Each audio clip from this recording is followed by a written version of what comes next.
السلام علیکم ورحمۃ اللہ وبرکاتہ۔ اور تہجد کی طاقت تو ایسی ہے جناب کہ زندگی دنوں میں بدل جاتی ہے اور کبھی تو لمحوں میں۔ تہجد وہ وقت ہے جب اللہ جل شانہ اپنی پسندیدہ روحوں کو اپنے ساتھ گفتگو کرنے کے لیے چنتا ہے۔ تہجد میں پکارا جائے اور اللہ سے رابطہ نہ ہو، جناب ایسا تو کبھی ہو ہی نہیں سکتا۔ تہجد کی ایک دعا ساری کی ساری زندگی بدل دیتی ہے۔ تہجد کی دعائیں تو معجزوں کا عکس ہوتی ہیں۔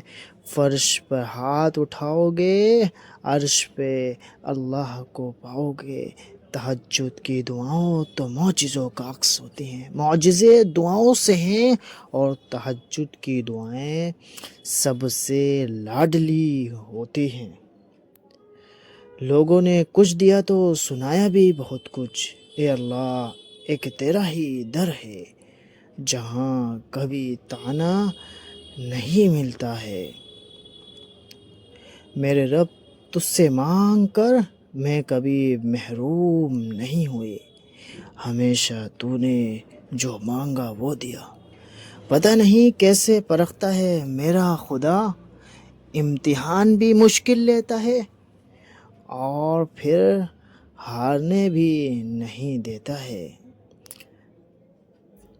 رب کے عشق میں ایک مقام وہ بھی آتا ہے کہ دعا تو دور کی بات ہے، انسان صرف سوچتا ہے اور جناب رب نواز دیتا ہے، ایسا مقام بھی آتا ہے۔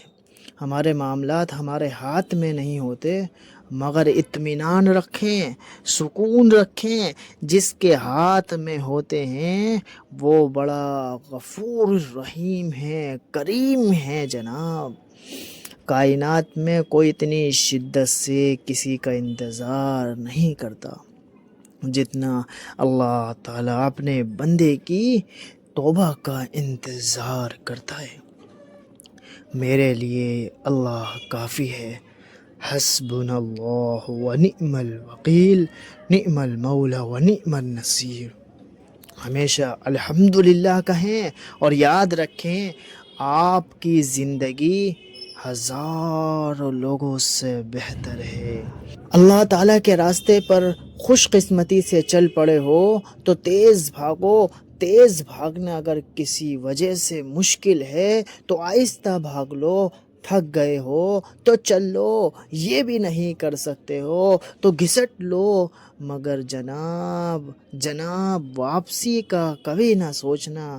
اللہ تعالیٰ کے راستے پر چلتے رہنا، اڑے رہنا، انشاءاللہ اللہ کی مدد ضرور آئے گی۔